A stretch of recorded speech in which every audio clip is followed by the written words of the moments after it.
Yang terhormat pimpinan dan anggota Komisi 2 DPR RI, rancangan undang-undang tentang aparatur sipil negara pada awalnya merupakan usulan anggota Dewan yang terhormat yang disampaikan melalui surat Ketua DPR RI kepada Presiden RI nomor LJ 4759 DPR RI /4/2020 perihal penyampaian RUU perubahan Undang-Undang ASN. Dalam surat tersebut DPR menyampaikan usulan perubahan mencakup 5 klaster perubahan dari Undang-Undang nomor 5 tahun 2014 tentang aparatur sipil negara. Pertama, klaster penghapusan KASN. Kedua, klaster penetapan kebutuhan PNS dan P3K. Klaster ketiga terkait dengan kesejahteraan P3K. Klaster keempat terkait dengan pengurangan ASN akibat perampingan organisasi. Dan klaster kelima adalah pengangkatan tenaga honorer. Menindaklanjuti surat Ketua DPR RI, Bapak Presiden Republik Indonesia menugaskan Menteri Pendayagunaan Aparatur Negara dan Reformasi Birokrasi, Menteri Hukum dan HAM, Menteri Keuangan, dan Menteri Dalam Negeri mewakili pemerintah untuk melakukan pembahasan RUU perubahan Undang-Undang ASN.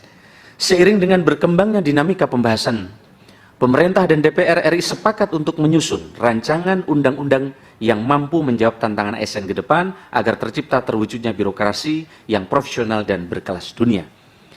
Indeks persepsi korupsi semakin baik dan indeks efektivitas pemerintah yang semakin baik. Itulah harapan dari prioritas ini. Hal ini dilakukan demi terwujudnya pelayanan publik yang lebih baik dan masyarakat yang makin sejahtera. Untuk itu pemerintah dan DPR RI sepakat melakukan beberapa penyelesaian klaster dan menambah 2 klaster pembahasan, yaitu digitalisasi manajemen ASN dan pengaturan khusus ASN pada lembaga legislatif dan yudikatif.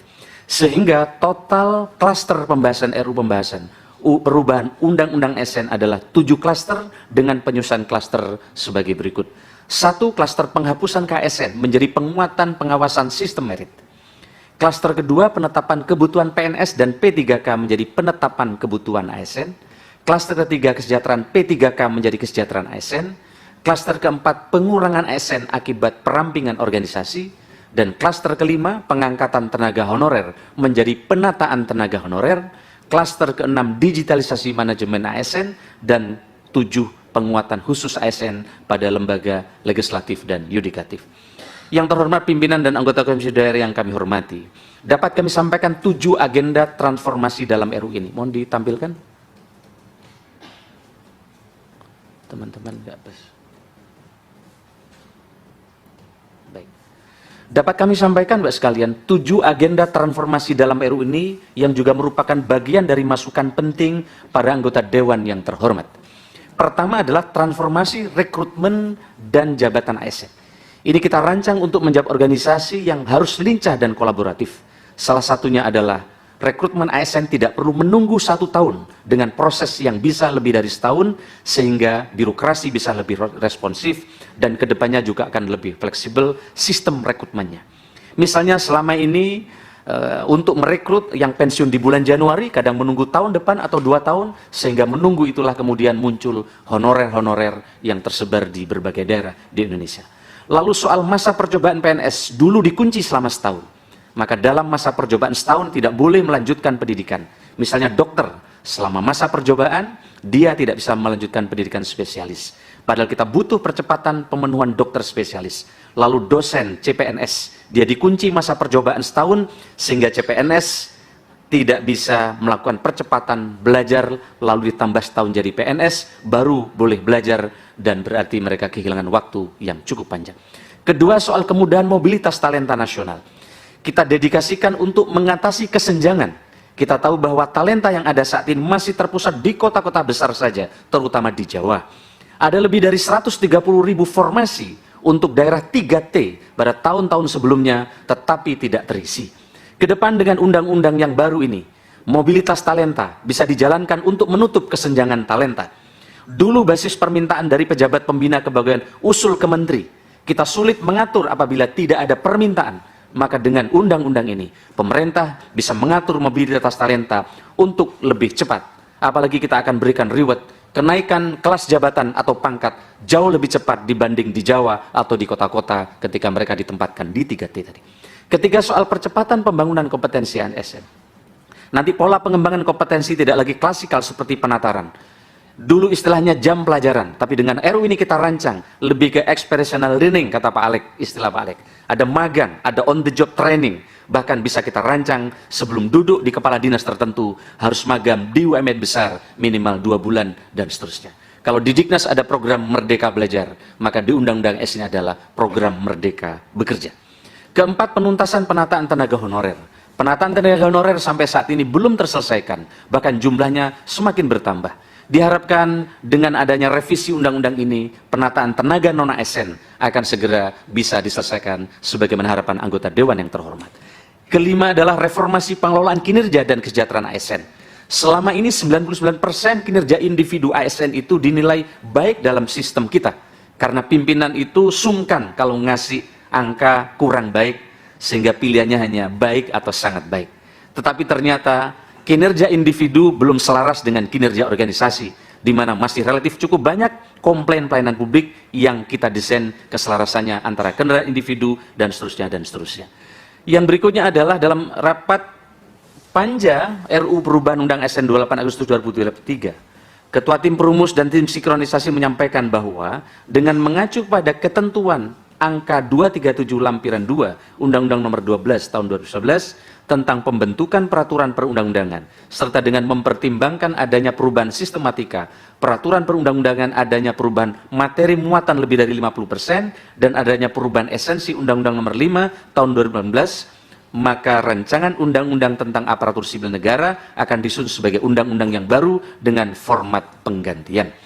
Berkaitan dengan substansi pokok rancangan undang-undang tentang aparatur sipil negara, setelah melalui rangkaian proses pembahasan dengan panitia kerja, tim perumus dan tim sinkronisasi DPR RI sampai dengan tanggal 26 November 2023, sekiranya masih menyisakan 2 substansi pokok yang belum disepakati bersama.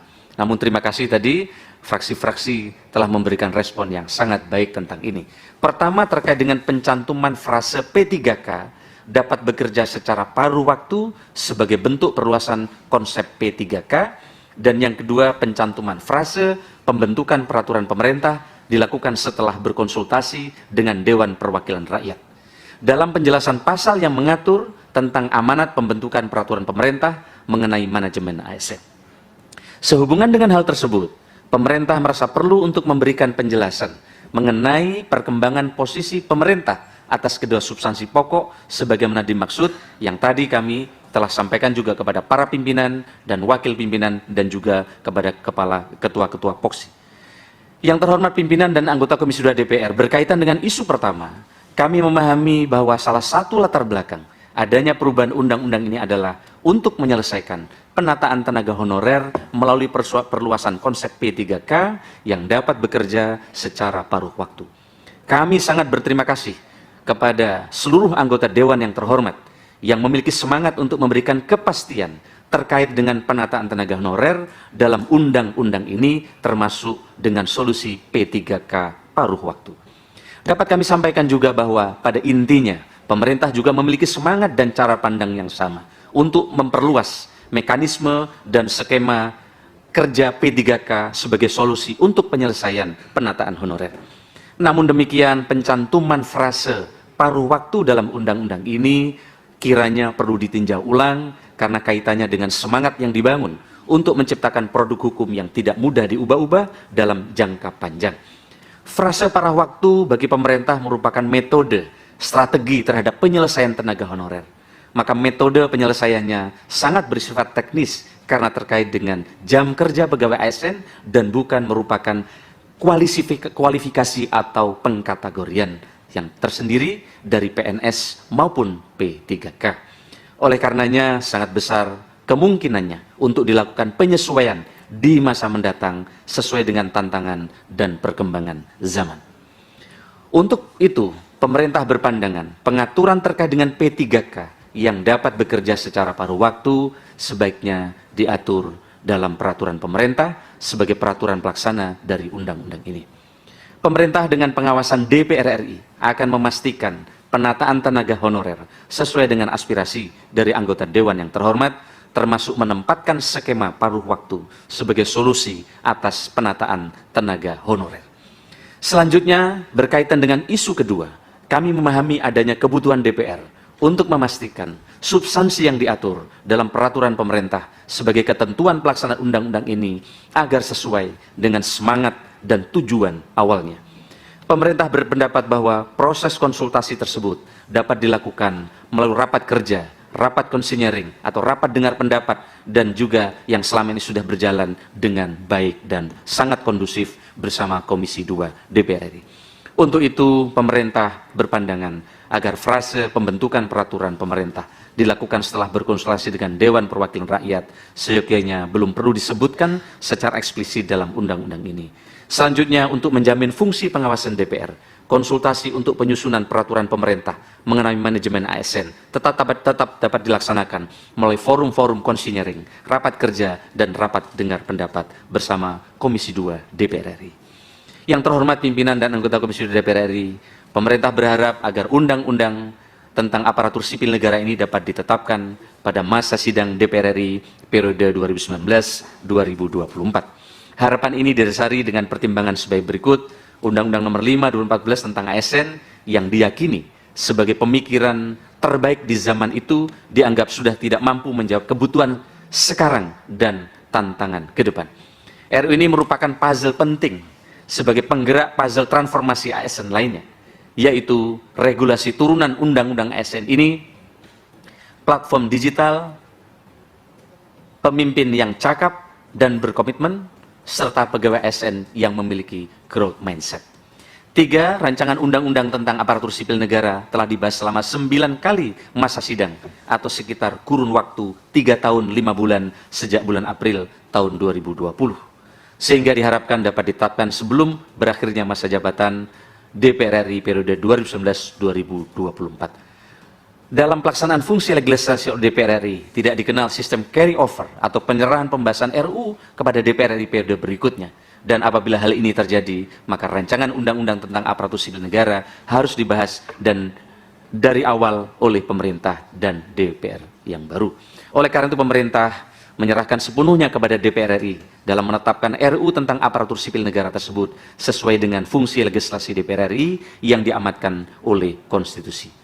Bapak Ibu sekalian yang kami hormati para pimpinan, demikianlah pendapat akhir mini pemerintah mengenai rancangan undang-undang tentang aparatur sipil negara. Sekali lagi pemerintah mengucapkan